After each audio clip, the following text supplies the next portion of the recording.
Want to earn monthly income from stocks you already like? This is the wheel strategy, and here's how it works, step by step, with real examples. Step 1. Pick a stock you want to own.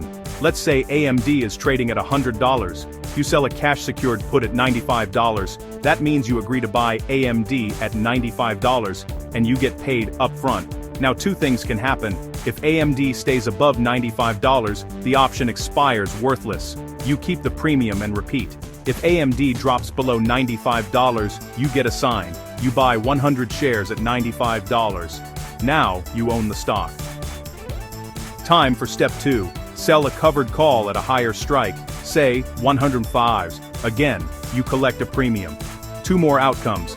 If AMD stays below $105, the option expires, and you sell another call next week or month. If AMD rises above $105, your shares get sold at a profit. You're now back in cash. And guess what?